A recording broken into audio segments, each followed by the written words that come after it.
What's going on, everyone? Welcome back to the channel. It's your boy Dead on Dave coming at you live from Germany for your now at 6 p.m. Eastern Standard Time each and every single Friday weekly pop culture beatdown. Nerd and the Jerk, the show where we go ahead and we talk about everything that's going on in the world of pop culture, anything that's interesting in nerdery, jerkery, or anything in between. And we break it all down, regurgitate it, throw it up, eat it again, and give it back to you guys in a nice little pill form, because that's what we do here. We're full service.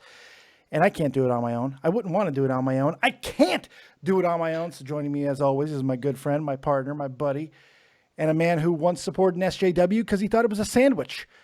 The hilarious, the fat, the borderline autistic, legendary comedian Jake Link. How you doing, my friend?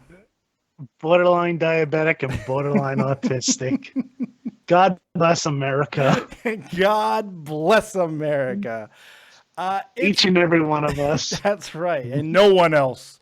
And no one else. That's right. Yep. And no one else. Fuck all those other people. There's not enough blessings for the rest. There's just not. Yeah.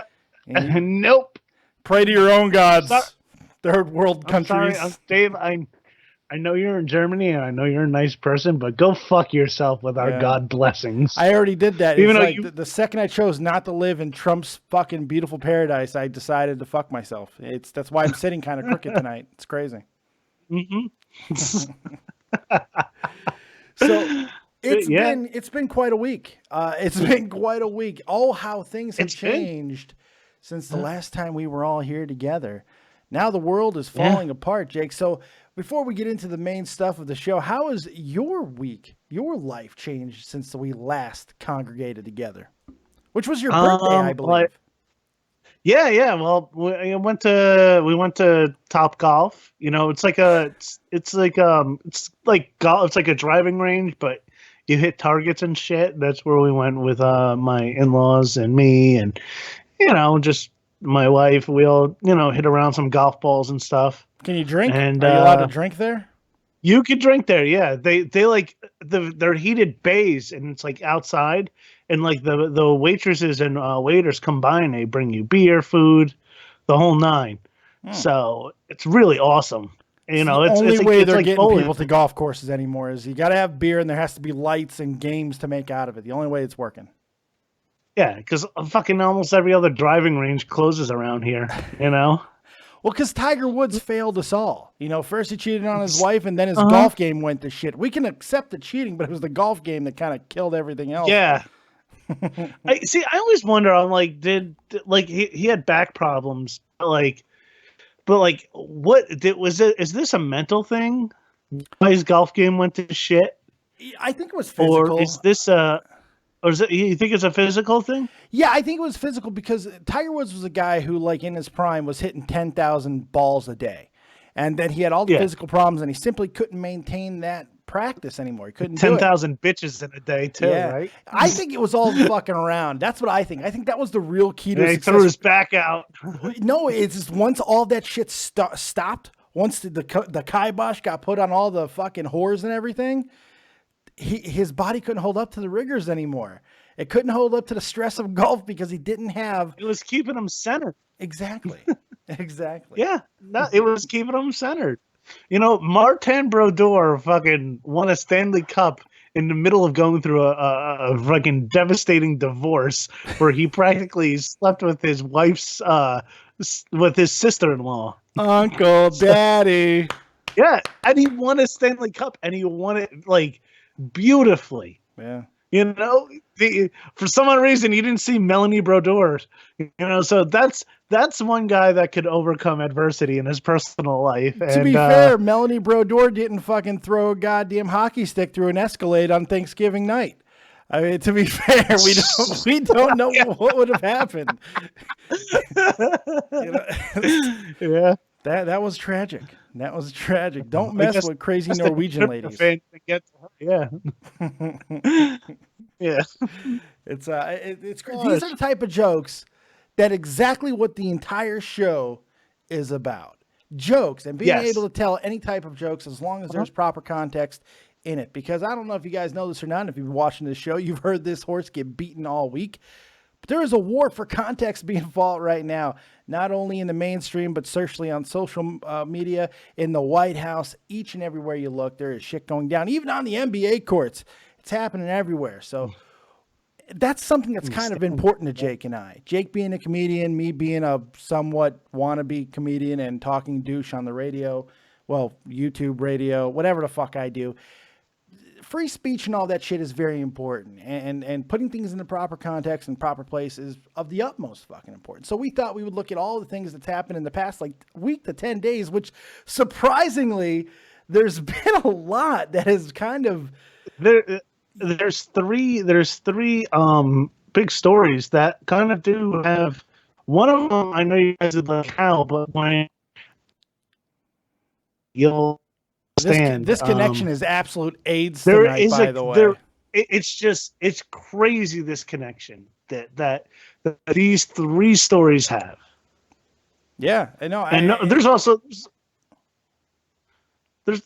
like other things we're gonna throw in. It's not gonna all be about, the freedom of speech and stuff like that. It's, we lost 2 wrestlers today, but we'll get into that. Yeah, there's a whole bunch of smaller things, of course. Yeah, there's a lot of other. you got the 3 stories of the week that are kind of all related. Then you have the big story of, the world and what Trump is doing right now and everything that's happening with that, which binds all of them together because Trump is elected because of overreaction to PC culture. That is why Trump got elected. Mm-hmm. For 4 years, this man has called out absolute bullshit for no other reason than to prove that, hey, you don't really need a lot of facts or anything to just say, hey, that's bullshit. And eventually, it might get you in the White House. And it certainly the fuck did. And he's not stopping. And things are continuing on. He's calling out he's challenging the established order in mainstream media. And now that that's happening, we're seeing it kind of roll downhill and missteps are being made by the mainstream media. And now this big up and coming thing known as, YouTube and social media is kind of taking the place and people are starting to pay more attention to it. And there's more influence being made.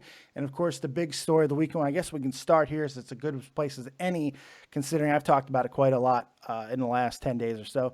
PewDiePie being attacked by basically every social justice warrior there is on the planet, including the Wall Street Journal. Jake, this one's interesting to me, man. I mean, yes, PewDiePie has made some tasteless jokes. There's no question about that. And they certainly weren't all that funny. But just a little hack. Sure. But making a joke doesn't make you a Nazi. Certainly doesn't make you a Nazi, and it certainly doesn't. Living in Germany does. Yes, exactly. Burning up Jewish people make you, historically, and had something to do with it. But no, in all seriousness, it's the Wall Street Journal comes out. This is the Wall Street Journal. This isn't the Inquirer. This is the Wall Street Journal. They have writers who come out and openly attack PewDiePie in a manner that is not just the normal of the top guy getting targeted by mainstream media, which I've been like, suck it up, Buttercup, in the past, because I think it's okay. He is a target. He's a top guy. He's Captain YouTube. People are going to come at him. That's completely acceptable. What's not acceptable is when you change a narrative, when you make something into something that it's absolutely not, and you try to ruin a man's life by calling him a Nazi. It's wrong. Jake, you've been following the story. What do you think about this entire situation, man? Let's start with PewDiePie. Honestly, I think with PewDiePie, I think obviously what he said was wrong. And I think no matter what you say and you're trying to be funny and trying to be a comic, regardless if it's funny or not, I think you're going to get backlash. And I kind of think a lot of these companies that back him, like, I know we have gotten in conversation about, well, this is the company's right to fire him. Yeah. That's true. That is the company's right. But you know what? He is an entertainer. They know that, they know the content that he puts out. They know the material he's going to put out. He's not a UPS driver. He's not working, he's not working in a fucking, factory and then going off and saying, kill the Jews and trying to do it in comedy. He's an entertainer and he made a lot of money doing what he does and took a lot of traffic to YouTube and pretty much is the grandfather of what we do with Nerd and a Jerk and all these other all these other things. He was doing this I don't know if per se was a pioneer in playing video games and having commentary, but he sure as fuck did it better than anyone else to make the money that he made. And the fact that he is getting, let go, I kind of don't agree with that. Well, that's I the agree thing, with Jake. it. There's a little bit of misunderstanding there. He's not being really let go by anything. Maker Studios, the actual network that dropped him, they inherited him when Maker was absorbed by Disney. They inherited him. They didn't sign him. They inherited him. Disney inherited him. The reason why he goes, but a guy like iDubbbz stays with Maker is because iDubbbz is 15 times smaller than PewDiePie. PewDiePie is the closest thing to a mainstream star that YouTube has. So Disney, being a mainstream entity, doesn't want that associated with their brand at the time. And you know what? I back their decision. Not that it's a good decision. It's a terrible decision. It's stupid. It's nonsensical. It's counterproductive. But it's theirs to make. So I'm not going to shit on Maker Studio for deciding to drop him. And PewDiePie, more than likely, is very happy about this situation because he is now shackles off to go make all the money he wants with another network, and he doesn't have to worry about being age restricted or anything like that because he now is not going for that content anyway. The other thing that happened was YouTube.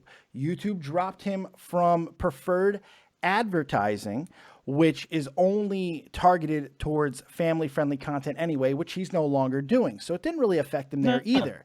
But here's where it did affect him. When YouTube decided, and this is the one thing that I love that PewDiePie did more than anything else during his response video, which was absolutely perfect.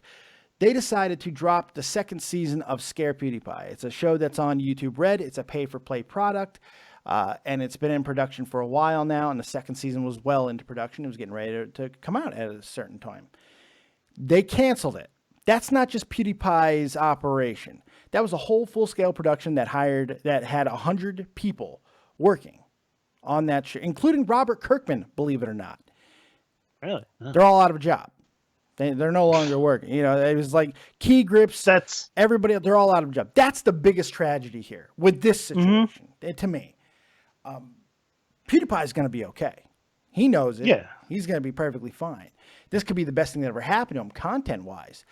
So that's why I don't freak out over if you have a restaurant and you've had this beautiful Lucille. She's been waitressing for 10 years and she's always had the preferred seating and she's always been really good to all of the best customers who come in and blah, blah, blah. But one day, maybe Lucille drops a coffee in old man Witherspoon's lap or says something a little bit off kilter. If that restaurant wants to make either the waitress go away or put her in the back over by the bathroom where there's not as much high traffic, they have every right to do so. And Maker Studios and YouTube has every right to do the exact same thing. Now, that being said, it's a terrible business move and they should know better at this point. That's that I agree with. That's my only contention. And I mean, what he said, I'm not condoning what he said, but he's allowed to say it. Sure. I don't think it was that funny. I like anti-Semitic humor, but I just thought it was like, it's a little hack. I wouldn't if I saw that, I wouldn't even paid second mind to it. Yeah. What he was doing. Like, I was like, okay, whatever. That's a little hack, a little bit dated, but fine. To each their own. So, I mean, it's just, I don't know. 53 million viewers changes things. 53 million subscribers changes things. And I mean, listen, what do I know? Well, had the joke been funny, the funny thing is, had the joke been really funny, had all of the jokes been really uproariously funny, and really only one of them was, and that was what he did with the Fiverr Funny guys. I'm sorry, the Death to All Jews, that shit's funny. I don't give a shit. It's in terrible, terrible taste, and he shouldn't have done it. He should have known better. There's no question about that. But that shit's hysterical. I'm sorry. It's fucking hilarious video. But all that being said, I totally forgot where I was going. Holy God. What was I saying leading up to it, Jake? I didn't even take you off track. Holy shit. No, it was all this me. This is all you. Oh God, yeah. That's right. It's just one of those things. It's gone. Whatever I was going, it was completely gone. That's okay because that's part of the beauty of what we do. And I'm awful at it. But basically, to sum up there with PewDiePie, he's going to have to be a little bit, not careful, but accepting of consequences, which I feel he has been. You know, when you're the top guy, even the best intentions are going to get you up in a lot of trouble at times. Now, I think I remember where I was going. Had the joke been funny, had everything been funny, like Blazing Saddles funny, maybe one of the most culturally fucked up movies ever made, but it's also hilarious and it gets a pass. People, I don't remember a whole hell of a lot of craziness over Blazing Saddles. Could the movie be made today? Probably not. Here's why. Because everybody has a voice. Yeah. Everybody has an opinion. There we go. Everything can be said. You know, everybody, you know, if somebody was offended by something, it's like, oh, I'm offended. Okay, I'll go watch something else. Right. Now it's, I'm offended. Let me tweet to everybody about how offended and why they should be offended. Yeah. And then you have people going, yeah, you know what? I should be offended by that. And then they're like, yeah, let's tweet this. And then everybody is offended. And then you have people, you know, saying that why they shouldn't be offended. And, you know, social media is to blame for a lot of this. It's the instant reaction. It's the instant reaction. And then people instantly react to the, you know, afterwards. Yes. Maybe humans shouldn't hold this power because we're so fucking petty. We're so petty. And if we write something that we think is like, think about how many times this has happened. You'll write a joke on Twitter that you think is unbelievably fucking clever. And then somebody will write something stupid to your stupid joke that probably wasn't even all that funny. This happened to me many times, by the way. And I'll like obsess with that person. I'll be like, this son of a bitch. Start looking through all their pictures. Right. Like, oh, well, your fucking dog's ugly. Dog. Yeah. Oh, we both went to dog. Yes. Yes. We didn't go to kid. Yeah, we went to dog. Yeah. That's fantastic. It says a lot about what. Frenchy Ben says Django was made, but the tone was different. Yes, the tone was different. I think because Quentin Tarantino is one of those guys who can get away with a lot. Quentin Tarantino's been making this content racially charged for a long, long time. We're talking about the guy who put in he said his own line. This own line he said in his movie, does this look like dead nigger storage to you? I mean, this is the type of guy that we're talking about. And it's completely fine. And he's always made it work. Quentin Tarantino doesn't get his feet to the fire, but he said it. I mean, it's a great line. It's a fantastic line. And Samuel Jackson. It's great. Yeah. It's great. That's fantastic. It's like Samuel L. Jackson is like great with ad-libbing lines, like snakes on a plane. Like it wasn't. I'm tired of these. That movie was supposed to be a PG-13 movie until they added a sex scene and they added. I'm tired of the motherfucking snakes on this motherfucking plane. Oh my god! Everybody in the theater stood up and clapped as they should have. It's a horrible movie though. I mean, like it's pretty bad. No, the movie was hard. The movie was bad. It's just like a B-rated fucking sci-fi movie. But having Samuel L. Jackson in, the fact that he read the name of the movie and just said, "I'm doing that." Like, well, we're thinking about changing the name. Nope, keep the name, or I'm not doing it. I'm doing Snakes on a Plane. To be fair, Sam Jackson will basically act in anything. I mean, like, he will do whatever, man. And that's why I love Sam Jackson. He's fantastic. But the other thing that I want to talk about with this YouTube story, because I do think it's important, is the rallying around PewDiePie in the YouTube community, which shouldn't be a surprise because even if we don't like PewDiePie and stuff, and this is like 90% of the big YouTubers out there are rallying around PewDiePie because even if they don't like him, they understand the importance of rallying around free speech. You can't have the Wall Street Journal. No. You can't have these major news entities, the old media, attack the new media, especially the top guy. You can't allow it to stand. And you certainly can't allow people like J.K. Rowling to get into the mix. You can't have Dumbledore's fucking creator get into the mix and fucking start throwing around the word fascist. You just can't do it. Somebody's got to stand up to it. I hate it when people do that. You know, honestly, maybe like it's another way to say it. Like you say, old media versus new media. Yeah. Maybe this is kind of the Wall Street Journal trying to say, hey, you know, you should really read us because, you know, we're not going to say mean things like that. Right. So it's kind of like they're jumping on this whole entire bandwagon regardless of how they feel, more or less just to push the agenda of their newspaper. Because I think I might be misquoting it, but I think I remember reading that they feel that jokes should be taking a serious commentary, which is just the stupidest thing. Yes, stupidest thing I've ever heard.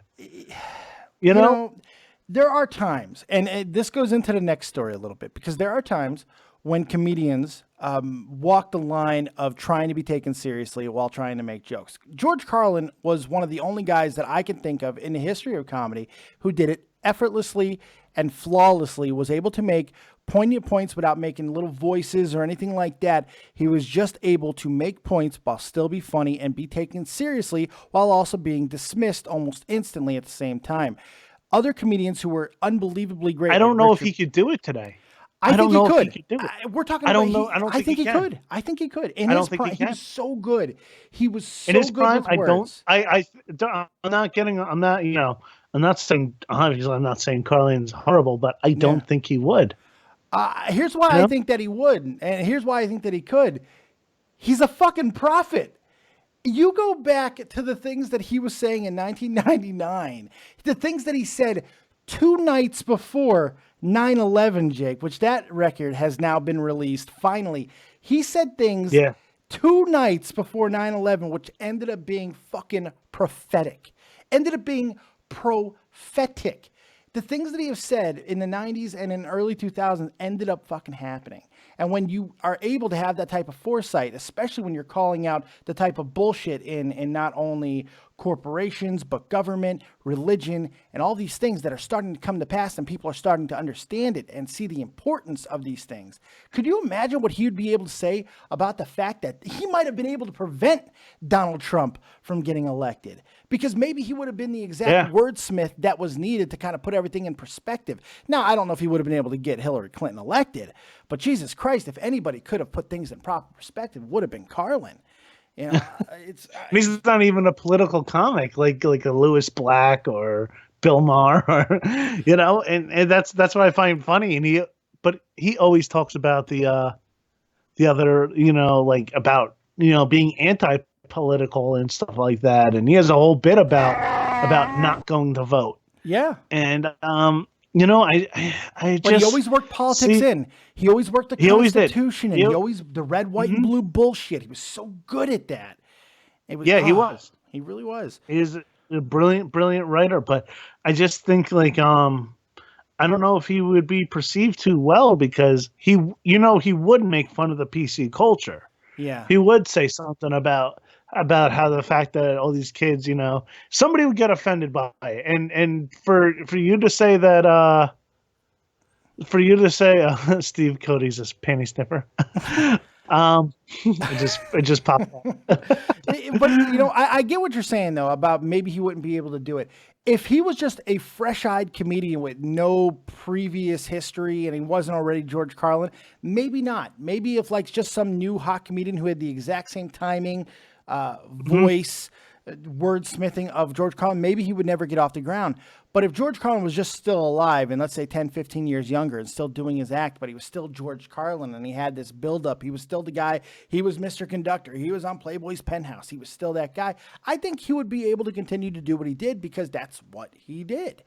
So I don't know, it would be interesting. But of course, we're on the comedian subject because another comedian is in the spotlight this week who has walked the line of family-friendly content, but while trying to continue to be an edgy comedian. Of course, we're talking about Mr. X Carey. Yeah, I know, I fucked that Mr. up. X Mr. X Carey. Okay. Yes. I knew you were going. Yeah, I knew you knew it. Nick Cannon. Nick Cannon did a special where basically he went out on the stage and he said, I hope y'all are ready because this nigga's about to say some real shit. And then he proceeded to say some real shit.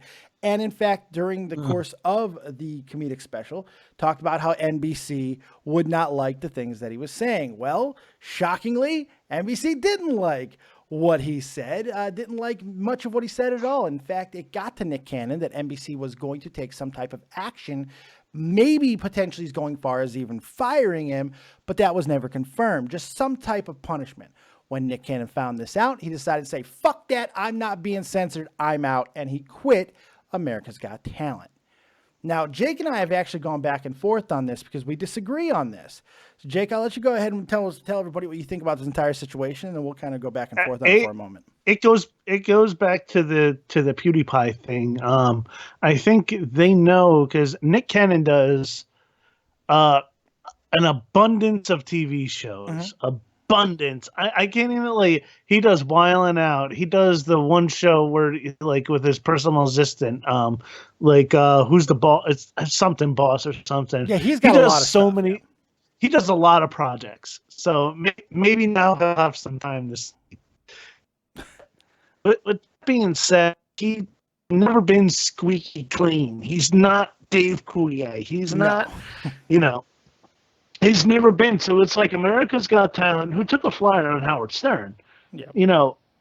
For them not to the same Howard Stern, though. To be fair, let's be fair. Not the same Howard Stern. No, he's calmed down a lot. Yeah, but but they took a flyer on this guy who still did and let's face it, he's said the N-word before, and I hired him knowing that he's said the N-word before, and and like I said with PewDiePie, it's different if he's a garbage man, if he's a guy that works at Home Depot. No, but this is entertainment. This is what he's doing. He's doing a stand-up special. And a funny story about this stand-up special is Tracy DVR'd it, my wife, said, hey, do you want to watch this? And I said, not really. Nick Cannon's not funny. I don't like Nick Cannon very much. In fact, the thing I like most about Nick Cannon is America's Got Talent. Let's remember a couple things about America's Got Talent. Do you remember who the host was before Nick Cannon? No. It was Jerry Springer. You? It was Jerry Springer. It was Jerry Springer? Yes. Jerry Springer was the host of America's Got Talent. And then Nick Cannon took his place. That's what I'm saying. I go, do they know? Do they do research on Jerry Springer's made his fucking fortune from having fucking fat women show their tits? But here's the thing. When they got Jerry Springer, when they got Jerry Seinfeld, when they got Howie Mandel, who has not always been the squeakiest clean comedian in his own right, they got them at a time where they all seemed to understand what they were doing on the show. And I think more than likely Nick Cannon would have been okay. And he probably would have never have faced any type of backlash or anything had he had not referenced NBC multiple times during the special. But when you do something like that and you kind of call out your organization a little bit, there's going to be some type. I'm not saying it's right. I'm saying, but when you call out the organization, you call, like if you did a show, let's say you did a show outside of this and you started bringing up my name and like, well, Dead on Dave's not going to like this, but fuck him anyway. I'm probably going to have a talk with you, Jake. I would be, and that talk should happen. NBC should have been able to go. That's actually how I'm going to start off next time I'm on Shot from the Point. Right. Dead on Dave's not going to like this, but fuck him. How you doing, Tom? But here's the difference between the PewDiePie and this situation, and why it is so inherently different. Is Nick didn't even let that conversation happen. He didn't talk to anybody at NBC. He jumped the gun, went kind of crazy, and said, "Hey, fuck you, I'm out. You guys are just censoring me." Not getting any. He didn't have a conversation. He went to what he thought was going to happen and kind of jumped the gun, which is kind of what Nick Cannon does. And I'm not even saying he's wrong for doing it, but it was a little short-sighted, and I think he made a mountain out of a molehill. I do. Yeah, maybe. I do. They probably wouldn't have fired. They probably wouldn't have fired him. No, maybe he wanted out. Liked. Yeah, that's what I was thinking, because that's where this does relate to the PewDiePie. Because a lot of people think PewDiePie started to go. PewDiePie's always been. He's told rape jokes in the past. For an entire year, he was obsessed with rape jokes. But over the past year, and most importantly in the past 3 months, he seemed to have What a weird thing to be obsessed with. He really was. But for the past 3 months, he's kind of really kicked it into a higher gear altogether and gone a little bit more edgy, even by his own standards. And some people, the tinfoil hats of the world, feel he may have been trying to push this situation happening. Not YouTube responding in the way that they did, but certainly maybe trying to get out of the Maker Studio deal, which could be understandable. Maybe Nick Cannon was doing the exact same thing. There's no way of knowing that because even if both of those things were true, they'd never admit it. I know every single time I come on this show and this stream every Friday, I know I put this channel in jeopardy. It's something. I'm just letting you know. So, and you take that risk. You take that risk every week with me. You take your whole entire channel, everything you've done, everything you've created, and you say you give a fucking borderline autistic fucking 32-year-old a fucking free range. I don't know what I'm gonna say. No idea. I don't know what I'm gonna say. I might say the N-word. Who knows? I might just say it. You have said it. In fact, you have said it on my channel quite a few times. Yes, I have. Dave, you should be scared every single time. You know why I'm not? Have you ever asked yourself why? Have you ever asked yourself that question? Like seriously, like been like, why does Dave take this risk? You know, I can tell you why. Okay, why? Because I trust you. There's a trust that happens between not only people who bring people on for projects, but friends. And luckily, that's what we are. We're not just people working together. You've become my friend over the past few years. And I have a lot of trust in you. And I know that as much as you will push the envelope, as many Satanist pornographers you'll bring on this show, you would never do anything to hurt my channel or our channel, because this is just as much yours as mine. Never, ever on purpose. Let me just get that straight. Never on purpose. I will never, ever try to do it on purpose. But that's the thing. A lot of these people who are doing these jokes they're just jokes, and they're just people are just doing it they're not doing it on purpose. They're not, PewDiePie says something anti-Semitic. PewDiePie is not fucking. He doesn't have a copy of Mein Kampf in his fucking house, Well, he might. You never know. That's where context comes into play. That's where intent comes into play. You don't know what's in somebody's heart. You can only go off of what you think you know. Yeah. We when I was doing Rocky Horror, one of the other guys, we started a joke ska band called Skanking Towards Hate. And because of course you did. Why have I not heard about this before now? That's what I want to fucking know. It was literally nothing's been ever recorded. We only had one song, and the song was "Kill the Jews." There you go. It was "Kill the Jews, kill all the fucking Jews, kill the Jews," all like done in like a ska like rhythm with like horns. Holy! Oh yeah, you're the horn guy. Like, that's right. You are the horn man. And it was just an acoustic guitar and saxophone, and we were just "Get a Jew."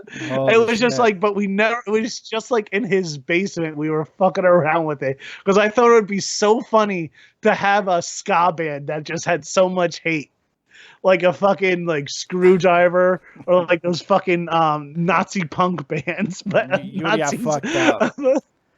A fucking hateful ska band because they're all about unity. You would have been the opening act for fucking the Westboro Baptist fucking church. Jake. That was what you ended up doing. There's a guy in the chat that I shit on quite a bit. His name is Isaiah Ross. He said something very intriguing. This is the easiest, most simple sentence that he's ever written. And it might be the most accurate, because here's something that people don't talk about. Is it possible that PewDiePie, that Nick Cannon, that a lot of these people who are coming under fire just simply went too far? Why doesn't anybody ask that question anymore? Isn't there a thing of going too far? Is it wrong to think that there is something as going too far? You see, what I want to know is when these people do apologize and make statements about stuff, whatever happened to just accepting an apology? Yeah. Maybe, like you said, maybe it went too far. Like I get it. Like Michael Richards, when he had his blow up, which there are three events that have made what media, print, radio, TV. There's three key events that have happened in the past 10 to 15 years that I could definitely tell you. But one of them, the first thing that had happened was the nip slip during the Super Bowl with Janet Jackson and Justin Timberlake. Yep. That was the first thing, because then everybody started getting a little bit crazy with censorship. Yes. The next thing was the Don Imus nappy-headed hose comment. Yes. Yep. Might I add, I live in a town where Rutgers women's basketball is it's big. It was big even then. I was working in this town, but I wasn't living here yet. But right, there were protests going on to get this guy fired. Oh, sure. And there was like Howard Stern, going over to Sirius, and also Opie and Anthony were getting in trouble on Sirius. Those are like there was one more event, but those two pretty much just solidified like why we're in such a social justice warrior and everybody gets mad about everything, And you know why those events had such big outpourings? It wasn't just because they happened.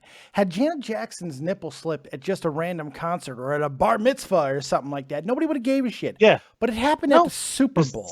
It happened at the most watched fucking thing in history. It was the most TiVoed moment in TV history. Yeah. Rutgers at the time was a powerhouse in women's basketball. And they usually typically are. But in women's basketball, they were really having a kick-ass season. And Don Imus said something, and especially at a time where women's basketball was kind of in this mode where people were really... The WNBA was at one of its highest swings at the time as well. There was a lot of things going on, and he picked the wrong time, and he picked the wrong sport, and he picked the wrong team to speak out against. And I think the third one that you were probably going with was the Michael Richards N-word situation. Yes, that was it. That was it. That was huge. But I don't think Michael Richards is a racist. No. I think he went too far. You caught him on a bad night. Caught him on a bad night. All. He was getting heckled. He tried to word his way out of something, and he simply chose the wrong way to go.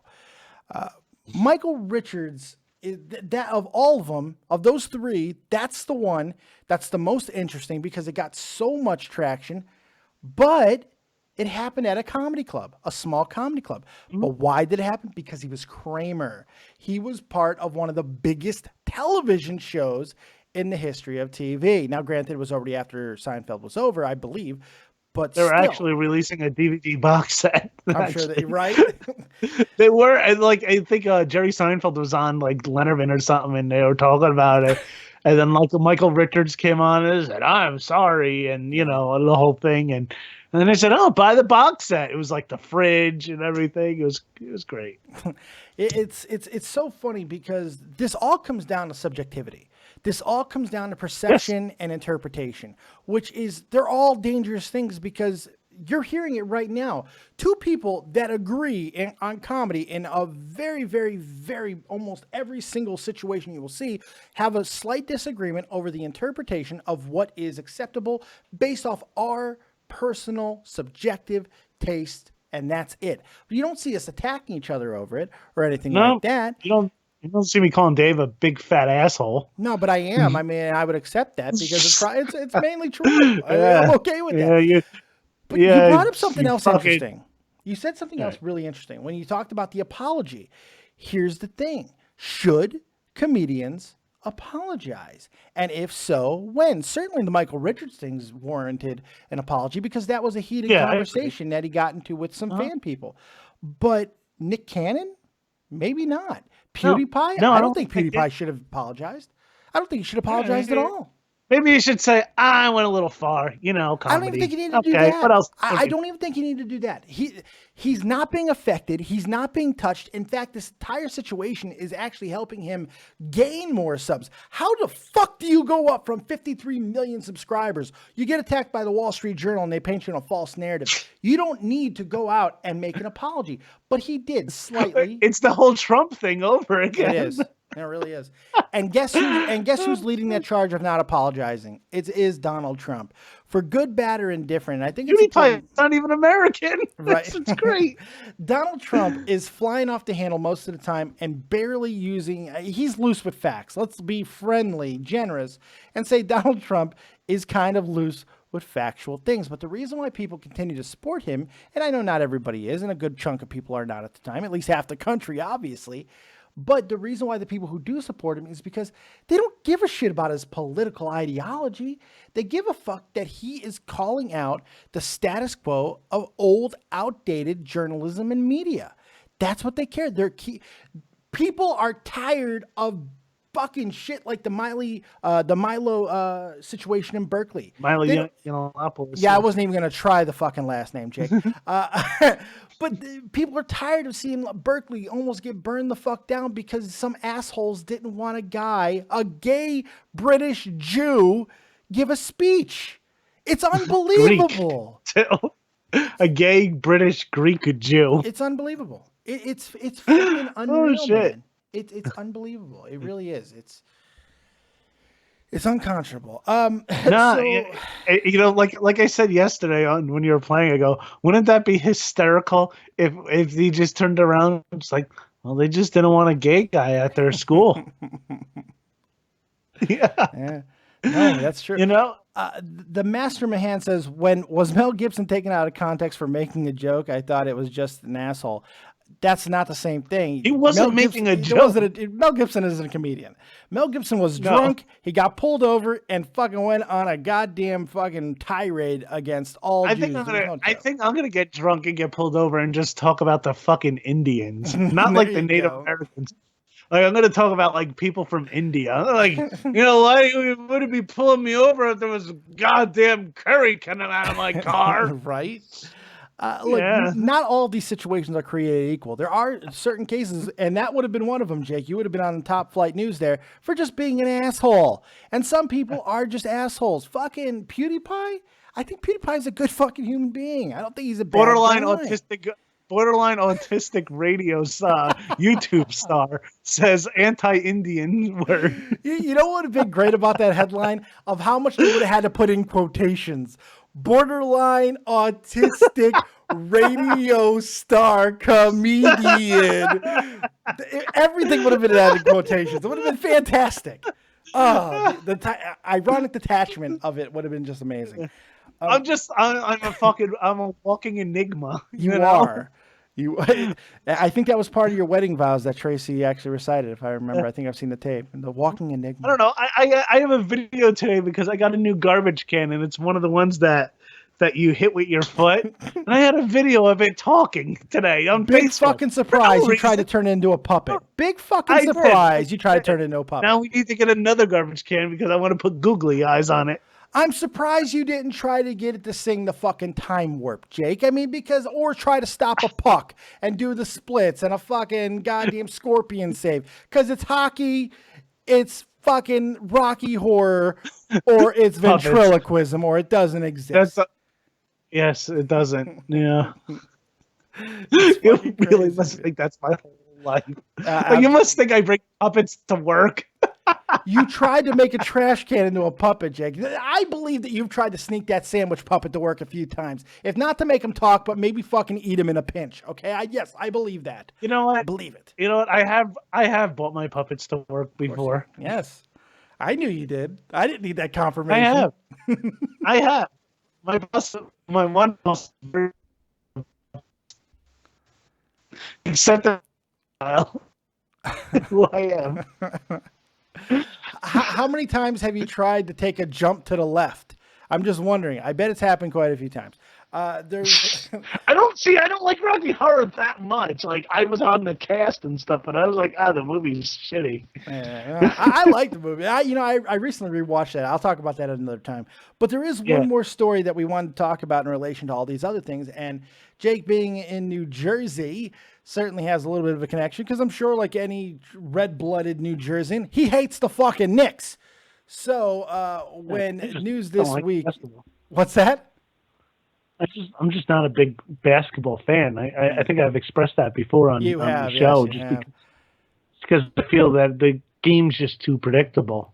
Yeah, and I just feel that the talent is either so good or just so bad. I love the sport. I hate the NBA. That's how I've always said. I love the sport. I think that's a good, But like I said, the talent is, it's either here or it's here. There's none of this, and you don't get the upsets like you would in the NHL or. No, that's true. It is very predictable. Or like the NFL and stuff like that. But one thing that wasn't predictable, one thing that was not predictable this week was Charles Oakley. Charles Oakley, the oak tree himself. This was your story, Jake. Why don't you go ahead and take it? Well, Charles Oakley went to a game. Might I add, he got there, I think, at 7:04, and by 7:14, he was thrown out by the New York Police Department for going after James Dolan, the owner of the Knicks and the Rangers. For I'll bring the sandwich puppet later. You guys relax with the puppet talk. Yeah, chill, okay? So what happened was then, so then the Garden, the Madison Square Garden, actually banned Charles Oakley from the Garden. They put a lifetime ban. They made it a whole big thing. No Charles Oakley's allowed. But why did they do it? Here's the thing. This is why it relates into everything. Because why did they do it? What did they cite the reason for the ban? I'm still trying to see now. There was a reporter that now is reporting this. Adam I don't want to get his. It's Adam Linden or something like that. He. I don't want to feel sorry for Adam Linden if anybody's going to write him. He didn't actually do this. We apologize in advance.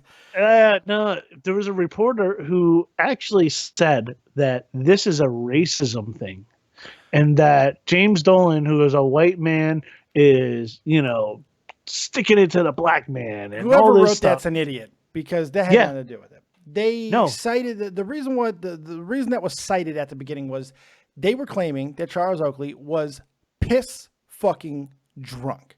Yes, that he was drunk. It's come out now that no, he actually wasn't drunk. That's the thing. Yeah, that's why the ban has now been lifted. That's why the head of security has been fired. That's why the entire situation is flipped into Oakley's favor. And he's basically telling everybody to go fuck themselves because he is upset at the fact that he was being painted in the media as an alcoholic. And he is a recovering alcoholic. And he is not an alcoholic now. And he wanted to make it very, very fucking clear that that was a false narrative being painted to turn him into something that he simply wasn't, which is very appropriate considering all the other stories that we've talked about. Because once again, it is a media outlet that is skewing a story to try and turn something in someone's favor against another. Now, they were trying to very simply make Dolan look good and Oakley look bad.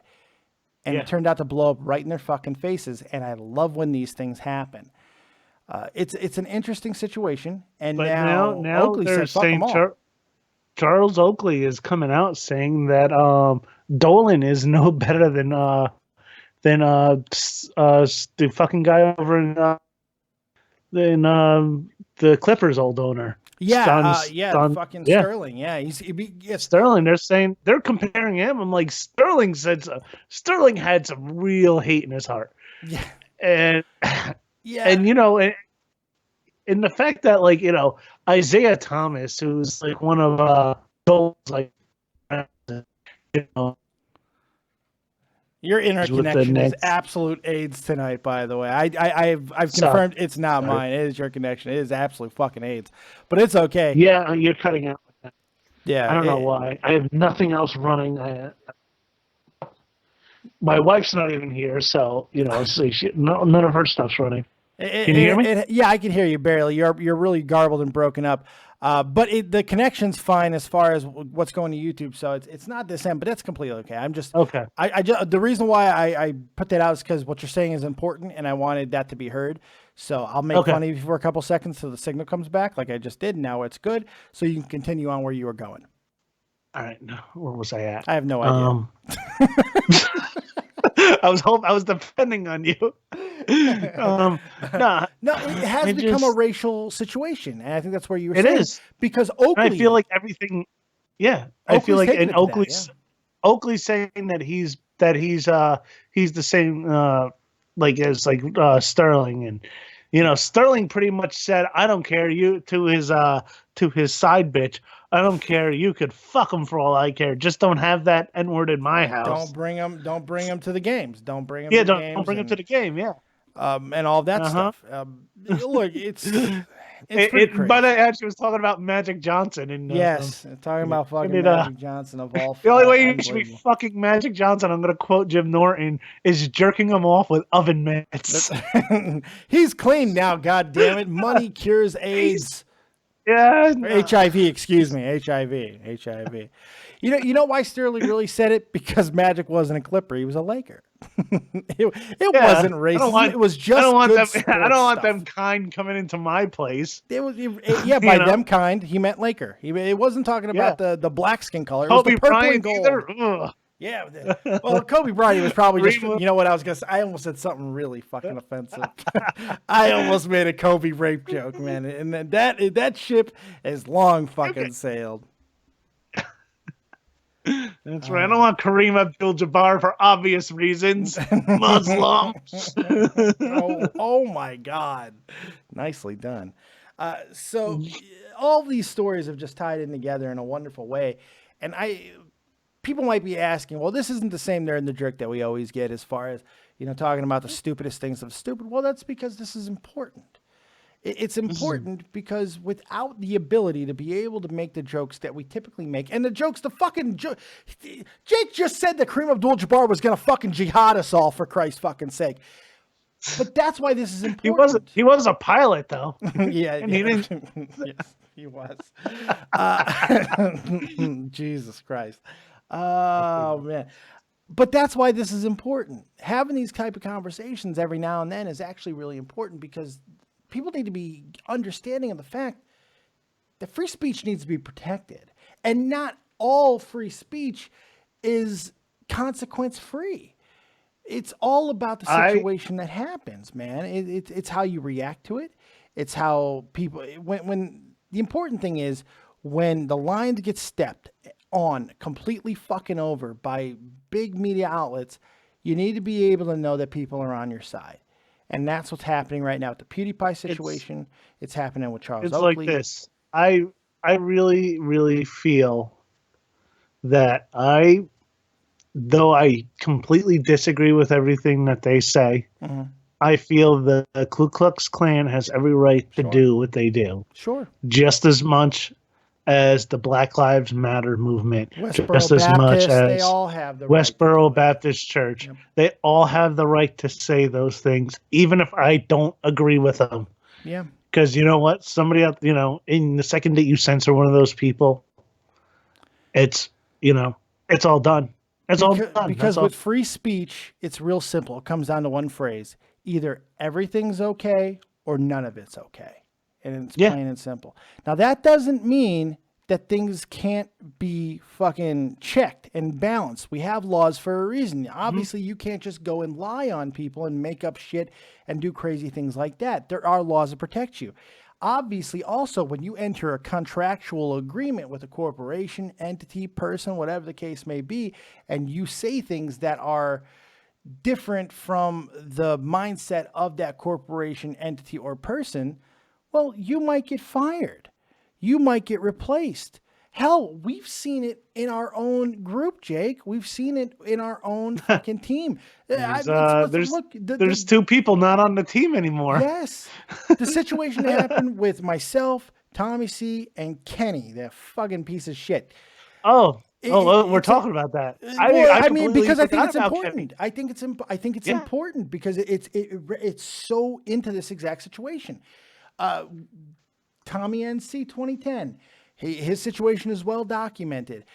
Kenny on his fucking terrible channel said some shit about Tommy NC that Tommy and I didn't like, mainly because of the fact that Tommy is our friend and we don't like our friend being portrayed. But not only that, because having our teammate, and most importantly, Tommy's teammate, calling out Tommy NC 2010 put Tommy C's potential job and his position where he was going on the line. It placed it in jeopardy. And when those facts, those opinions were brought to Kenny, Kenny freaks out. And before he even gets a chance to be fired, he quits and then goes on a false narrative about how he was fired the entire time and all of these things. Context fucking matters here, folks. And just because you can have all the free speech in the world, but it doesn't mean that that your employer, the people that you're working for, the channel that you're on, whatever the case may be, is just going to let you fucking go all willy-nilly with it. That's just not how things work. It's just not how things work. So, I don't know. A couple of things that we'll jump on real quick, and then we'll bring in Aeon. I thought you were going to go more or less about the Dave Rose. Dave Rose. It's Dave Rose. I mean, Jesus Christ. What are you gonna say about Dave Rose that already hasn't been said about the fucking Hunter virus? It's completely fine. A couple other things being near to my heart because I am a wrestling fanatic, as most of you guys know here. I would be remiss if we didn't talk about two wrestling, one legend and one very notable person dying in the same day. Nicole Bass, who was actually falsely reported that she died yesterday, which she in fact did not. She ended up dying today, or she's being taken off life support any second now because she's basically a vegetable. She passed away. Big, gigantic woman who was an ECW, she was also a bodybuilder, just a big, gigantic woman, and she was well remembered. On Howard Stern a lot. Yes, she was. Very true. She was a big part. She was a part of the Whack Pack. Yes, she was. Yeah, she was. Mm-hmm. She passed away today at what, 54? 55? Yeah. 55. And then, of course, the legend, one of the most important sideshow characters in the history of wrestling, George Animal Steel. Oddities. Yeah, right. Part of the oddities. Yes, he was. Yeah. George Animal Steel. I love ICP. I loved ICP. I did too. I don't anymore, of course, because I'm 33. But I did when I was a kid, boy. Abracadabra, boom shaka-day. I'm Violent J, and I'm back like a vertebrae. I mean, come on, man. Got a trunk full of tricks, car full of Fago, car full of fat chicks. Bitches. Yeah, he goes, trunk full of Fago, car full of fat bitches. Yeah. Oh man, I miss that stuff. Oh, such good. I miss the ICP. I do. I know they're still but they did the oddities theme song. They came with the big Some giant people cart don't like these oddities. Some people like to take a shot at these. I fucking love it. Oh, I miss. I love ICP. Yeah. George the Animal Steel. So everybody tonight have some turnbuckle for dinner. Eat a little turnbuckle, paint your tongue blue, and go a little crazy just for the sake of George the Animal Steel. So. Cut your hair and glue it on your back. That's right. Yeah, he didn't ever have to do that. He had a natural sweater for the whole world to see. I'm thinking, this is going to sound like a dick sucking thing of WWE, but you know what? I'll tell you, man, I am so fucking glad that the WWE Network exists. That so much content, including George the Animal Steels, can be found in one fucking cataloged place. I don't give a shit. $10 a month. I love it. What do they do with when you like a Chris Benoit? Oh, they wiped him. That's what I was about to ask. Yeah, they wiped him. There's certain things that you can't wipe him from, but here's what they did with a lot of the things from his. They kept him in all the pay-per-views. They kept his matches in. And they even kept him. They even kept him on Nitro. But what they did was, if you ever watch the WWE Network stuff, they have a timeline that shows you each and every single match, right? And usually the timeline will have dots, and you can just click on a dot and see what match. On the Nitro segments, you will see these long stretches of no dots. That's because they don't reference the Chris Benoit matches. So if you want to find the Chris Benoit match, you got to hunt for it. You got to peck for it. You got to watch the entire thing. I always think I just find that so funny. Like when they just write off people, like out of erase them from their history. And they take their names, like how they, like China couldn't be China. She had to be China Doll, Hulk Hogan, who, he said some racist things, and he was it back in the 80s. Wrestling he pretty much helped bring that frickin' back. Yeah. The wrestling and stuff. So, but, now he's just completely, he never existed. Yeah, it's just crazy. Yeah, but I mean, look, he's still in there. It's not like he's not in there. You just can't search him. You can't find him. Yeah. But he still exists. So we wanted to give a quick shout he exists. To that. Yeah. Yeah. His match is always also another loss in the Monopoly community. Yes. The Thimble. Holy shit. Rest in peace. The Thimble. Yeah. Jake, Because I don't even think people know how to use a thimble No, or the what it's reason used. why, look, this is what happened. Monopoly once again decided to shake things up, and they gave 50 options to be voted on by the masses for 9 game pieces that were going to be included in the game. This is nothing new. They did this a couple years ago, and that's why there is now a cat instead of what, the iron? The iron got nixed last time? Was it? Yeah, I think so. I think it was the iron. And now the thimble is gone, mainly because people who voted don't know what the fuck a thimble is. Nobody knows what a thimble is. Who the fuck knows what a thimble is? Nobody knows what a fucking thimble is. I do. Well, yeah, probably. Well, you're old like me. Yeah, like Not that old. You're old. You're I don't think my I've ever. age. I don't think I've ever used the thimble. But No, but I know mean, what it is. Well, yeah, because you played Monopoly growing up. So. What, Yeah, that was the thimble we used. That was the thimble. Yeah, in my house, that thimble was the actual thimble that my grandmother used. True story, actually. She had very small hands. No, it's not a true story. I completely made that up. Okay. Call her grandma baby hands. Grandma baby hands. That's right. It's because of the alcoholism. No. Okay. Those were all the main stories. Jake, is there anything else before we bring in the lovely and voluptuous Aeon? No. Well, let's bring her in. You're bringing her in like a stripper. I Come know, to the did you stage. like Yeah. That was good. It was good. I love Aeon. I love her to death. She's lucky that I'm taken. I'd snap that up. Let's bring her on. Let's bring her on. Especially the way that she fucking chugged that whatever screwdriver. Yes. Oh God. Yeah. She has no problems getting all kinds of drunk and crazy. And look at she's wearing. Look at her. She looks all pretty. She's wearing a poncho. It looks like. It's my new sweater. Oh, is it a sweater? Did you go paintballing with that? No, it's supposed to look like that. And I'm sorry for the awkward laughing. I forgot that was that fucking particular picture of Leafy as my profile. Every time you see it, it just still makes you laugh. Holy shit, Ann. Jesus Christ.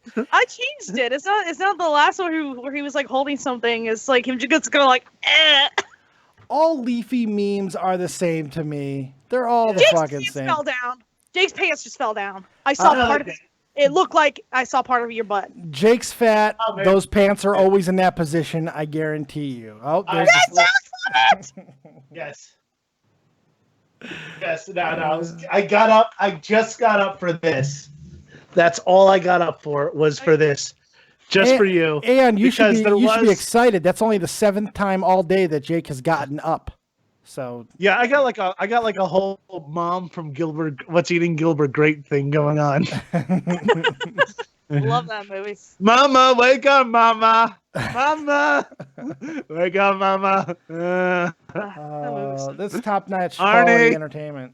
Arnie, yeah, the sandwich going fucking quoting retarded Leo. Well, why don't you dress that sandwich in a Nazi uniform? Let's see how well that goes over. Let's try that. Aeon, of course, is our resident TV and movie guru. And when she's here, it's because there's some interesting and entertaining things going on. So, Aeon, why don't you tell us what's going on in your world this week? I actually went outside. I saw a handful of movies. Because remember last week I was like, I didn't do anything. It was great quality content. It did sound like she said boobies, didn't it? It did sound like she said boobies. Well, I mean, I do see boobies every day, but no. I actually went out and I actually saw some goddamn movies for the last 2 weeks. I saw Hidden Figures finally, and it's another one of those stupid. I got it. We want to win an Oscar. Let's make some fancy history-based movie. Ooh, look at history. Ooh, what's the movie about? Because I have no idea what the movie's about, and you got to educate me. There's like 3 black ladies who work for NASA. One of them isn't important because she doesn't do anything. At one point, like her story arc is that she got her shoes stuck in a grate at one point, and before getting hit with rocket fuel or wind turbine or something like that. And then she was like the first lady. Is this like a supervillain origin story? And she became Rocket Jemima. She doesn't. She just doesn't. The only reason why she's in the movie is because that particular character, the person she's playing as, was like the first black lady to go to a white college or something like that. I'll fucking remember. Did she say "kiss my grits" at any point in the movie? No. Kiss my grits. She didn't do anything. She got her shoes like stuck. to call it not in She this house. commented on the metal turbine or some shit, and then she went to college, and that was really it. She didn't do anything else. The other two characters were more interesting. I forgot how gigantic computers were back in the day, like filled up an entire fucking room. Right. That made me laugh a little bit. I sat there the entire time wishing that one lady because she was also in The Help. I was really hoping she'd like give somebody a pie that's made with her own shit, like she did in The Help. I was really just wanting that to happen, but it didn't. So it sounds like you were not good. impressed with this movie. Oh, so now, okay, I see. I was getting the impression you didn't like it. It was good. Here's the thing, which is that these historic movies are good. I just never want to watch them again because I just don't care. I mean, like I can tell you're it was learning good, at school, not at the movie theater. No, like historical movies are always they're pandering to get an Oscar. Oh, Yeah. Like that's the point. They're trying to do a message or be like, ooh, Be gay or have a disability to win an right, Oscar, man. or both. we gotta make like if black people are a big thing. Let's make a movie about black with like black What's lady. in right now? Well, Yeah. autism and black people. It gave off that vibe. Radio. That's how radio happened. That's exactly how radio And, like, happened.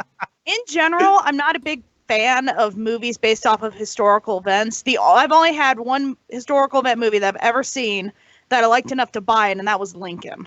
I've seen that movie 6 or 7 times. I'm in fucking love with it. That movie is good. Hidden Figures is good, but I never want to watch it again.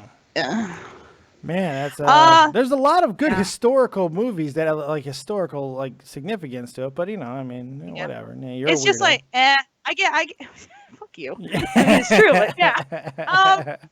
Lego Batman, fucking hell. All right, let's talk I've about never Lego Batman because you were excited about this. I remember you came in and you said something significant. What did you say to us about Lego Batman? Go ahead and say It's that. the third. I think I said it was like the third greatest Batman movie of all time. Yeah. I Think about that. I liked them in the Lego movie, like the Will Arnett Batman. The Will Arnett Batman. First of all, let's comment on the fact that the Joker in Lego Batman is better than the Joker from Suicide Squad. Like a billion times better. Here's the Joker's my entire left plot. nut is better than the Joker in Suicide Squad. God, Yeah, that let's was not an even go awful into that. fucking movie. But here's the fucking plot to the Lego movie. The Joker wants Batman to say, "I hate you. You're my arch enemy." And so like it's like this weird hybrid romance plot. So Joker he's like all "Oh, the bad you're guys together, fighting other like, people. fight Batman, and Batman's like, "Fuck you! I fight around. You're not my arch enemy." Blah blah blah. And the Joker gets rid of I just lost your signal a little bit. While we're trying to get you, while I'm hearing you back a little bit, some of the people who were in this movie, this is once again, Batman is done by Will Arnett once again in this movie. Yep. Michael Cera's in this movie. He plays Robin. Rosario Dawson's Batgirl. Zach Galifianakis is the Joker. I was surprised at how good he was. Wow. So the greatest Joker's a fat guy with a beard. Hey, greatest the greatest Joker is Heath Joker's Ledger. no, it's not. As much as I love Heath Ledger, the greatest Joker of all time is Luke Skywalker himself. It's Mark Hamill, and I will stab a bitch who tries to tell me otherwise. Yeah, 100%. I agree on that. I was referring to best film. I agree Joker. with it. Obviously, it's Heath Ledger. Some of the other Yeah, people in but the movie, no, Conan fuck O'Brien is the Riddler. Conan O'Brien should play the Riddler in real fucking life.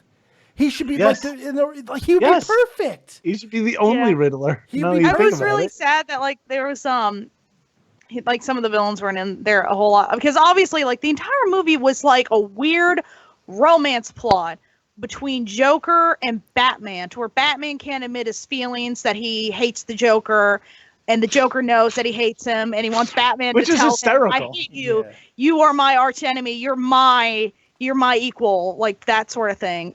That's the entire fucking plot. You know what? You know why I'm going to watch this movie? You know what my favorite part of this entire situation is? What? That the biggest travesty in casting history has been rectified. Do you know what that is?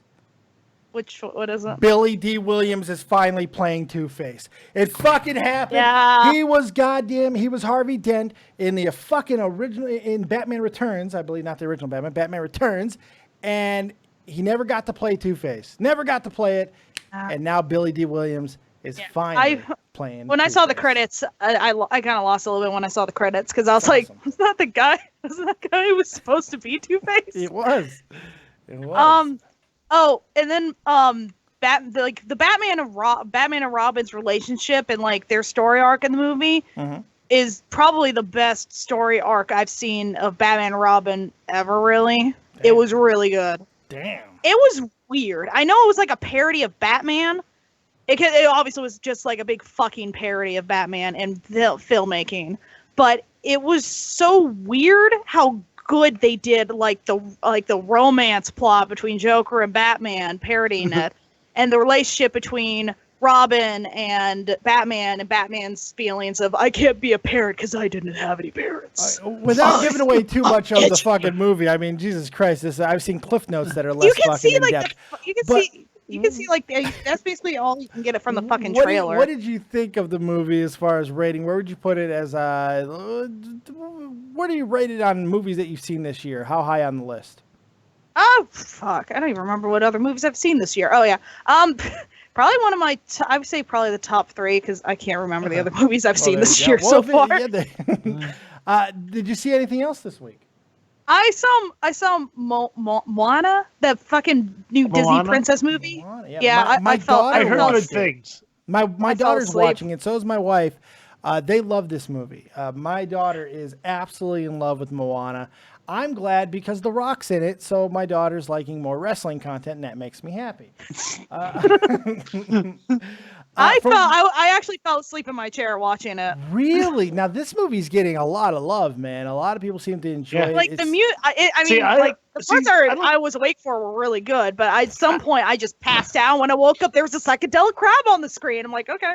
Oh. People go nuts for Frozen. I still don't see how it got so big. There's a few songs in there, and then like they sing "Let It Go," and then I'm like, oh, okay, so what's this movie like really Frozen, about? Man, I do like Frozen. I hate to admit that but I'm the guy who admitted to watching Armageddon. See, I have an 11-month-old daughter who's absolutely crazy for Disney and like Minnie Mouse and Mickey Mouse right now. So Sure. I know it's only a matter of time till I have to sit and watch all the Disney princess movies. So. No, you are able to sit and watch. It's a privilege to be able to do that. Yeah, because now you're not some creepy dude in his like fucking 30s watching. Exactly. Now, when you're doing it, you're holding a box of popcorn. I'm obviously gonna do it, but I'm just. When you're doing it and you're holding a box of popcorn, someone's not going to come over there and think your dick is in the middle of it. So that's a good thing. There's positives to actually. Oh, that reminds me. There was one more story we forgot to bring up. Why would that remind you of a fucking story? I was, like my brain when you said "dick in a box" I thought of the song "Dick in a Box." Where are you going? The Jerry Sandusky's fucking kid is getting in trouble for kiddie porn. Oh, of course he is. Are you surprised at this? A little bit. I don't know. It's newsworthy. Jerry Sandusky's kid is now getting in the same trouble that his father got into. You're surprised at that? I'm not surprised at this.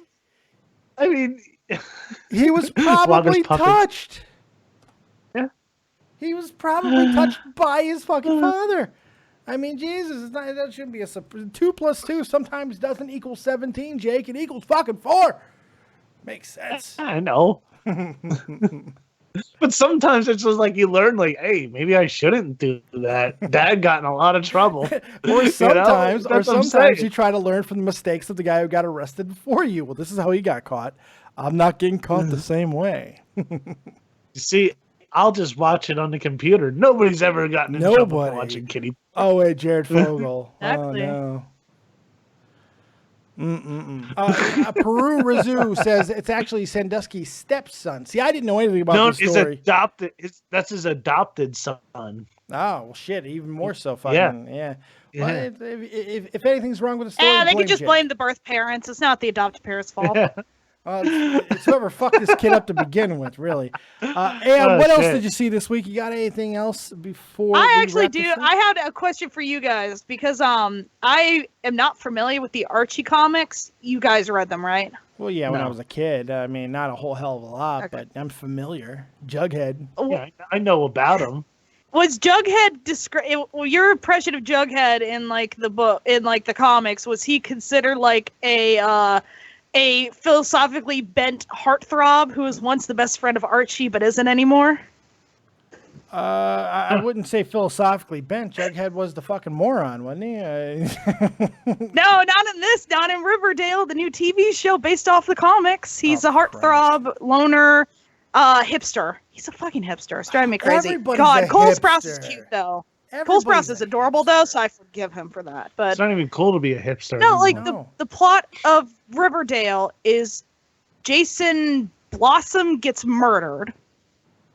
And they don't know why he got murdered, and now everyone's like paranoid about each other. And Archie and Jughead weren't friends anymore, but now they're kind of friends. And everyone's starting to kill each other. Did this get taken place in fucking Twin Peaks? What the hell happened? Carol Blossom's twin brother Jason, he wanted to run away, so she helped him look like he drowned in the lake and they couldn't find the body, but then his body popped up and he was shot in the head. It sounds like Twin Peaks. What the fuck? And they don't know who killed him. And they don't know who killed him. And so wait, they took the Archie comics and put a murder mystery into it? It's the one thing Archie was missing. Exactly. It was missing murder. It was missing hipsters. It was missing Jughead's dad being in a bicycle gang. Nice. It was missing... bicycle. How many times do they frequent a malt shop? You know, that's what I really want to know. It's not a malt shop. Or the forensics doctor. Yeah, they completely went a different direction with this. It's like family circus if it took place like in a slaughterhouse. Oh my god. You know what Family Circus needs? Dead carcasses of cows. That'll fix everything. It's the one thing that was missing. The jocks think that Jughead killed. At one point, like there's a scene where the jocks think Jughead killed Jason because they're like, he dresses like he's a character from Suicide Squad. He must be the killer. Oh my god! Now, all right, I have to object here because we've gotten 2 Suicide Squad references in the same show, and I cannot stand for this as a fucking merciful host. Cannot stand for it. I don't know. I'm thinking watching Riverdale because it is just. I'm not familiar with the Archie comics at all, but from what I've seen, it looked like a kind of like fun, comical little slice of life sort of thing. Neither am I. But I'm sure there was no murder mysteries in it. Yeah, I'm pretty sure not. Certain that in the middle of all their fucking hijinks from the 50s, someone didn't go, murder. I'm pretty sure that never happened. Archie is having sex with his music teacher. So I think I did read that storyline in the comic books. I think that did. No, wait. No, I didn't. Never happened.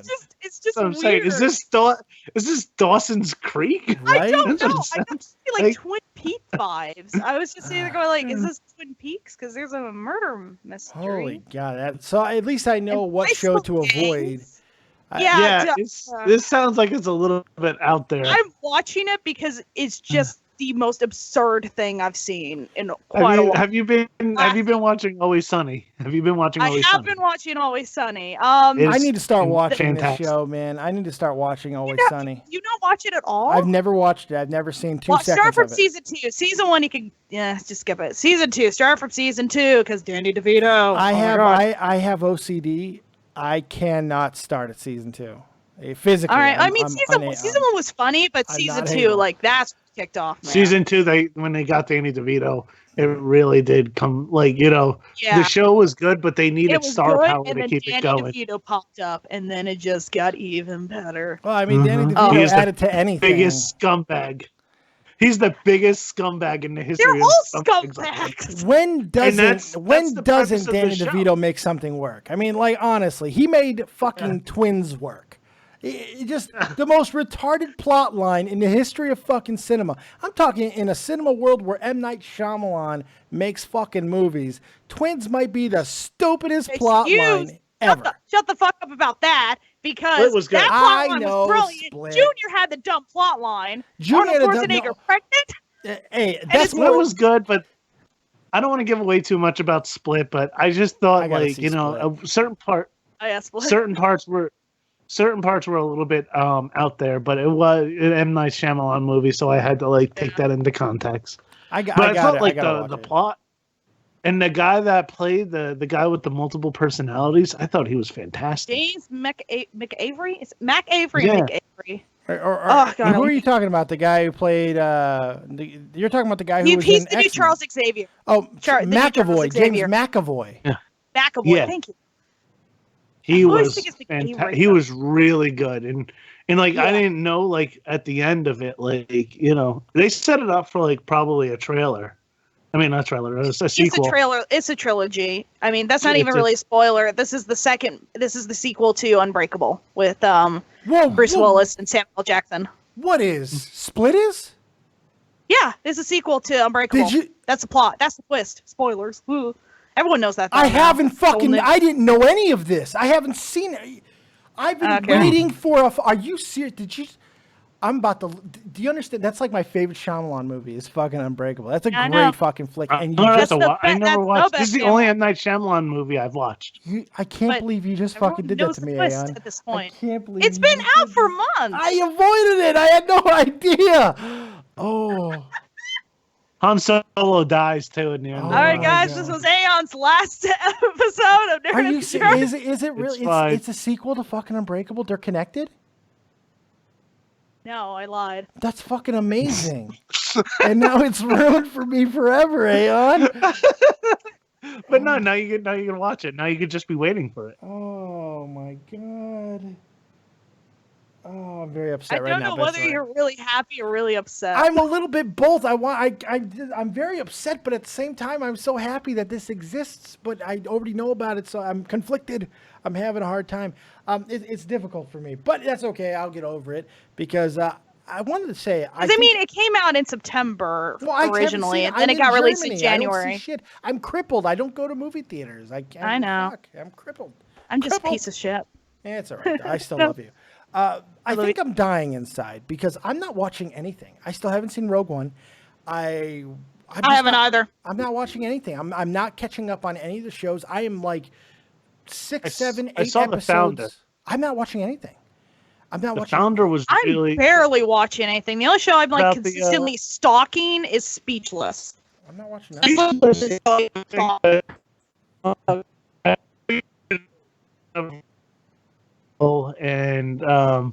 And probably fresh off the boat. Fresh off the, you know, just Fresh because off the boat, I want to watch, but I can't stand how the narrator talks. I'm watching Actually, two shows. you know what? It's funny. Jesse, No. tone it Actually, down. there's actually only been 4 episodes where actually Eddie Wong is actually speaking. Other than that, he dropped off the project because he said it's nothing like what he was talking about. Yeah. It's nothing like with the book that Okay, he then did. I'll definitely tune in because I could not get through most of the episodes because like he was just talking like, I don't like Eddie Gangsta. Wong, but and it was annoying me. there's only 2 shows I'm watching right now anyway, and it's just because I've been watching them so long. American Pickers and Fast and Loud. I can't stop. But that leads me to something that I want to drop on you guys, and something that I wouldn't mind making a thing in the future, because I think this would be great. I want to bring up something, in the future, I think one of us each week should bring up just a random, old, weird television show that people should be watching. And I want to start this off, because I got one that I think is going to be hard to top. I'm going to bring up a show that I would highly... If Jake watched it, I'd be surprised. But now that I'm starting to say this out loud, it wouldn't shock me if you watched it either, Aeon. There was a show, in the 90s called Lex. Have either of you seen Lex? No. That sounds so familiar. Okay, Lex was a sci-fi show that had a main integral character that was a nymphomaniac type character.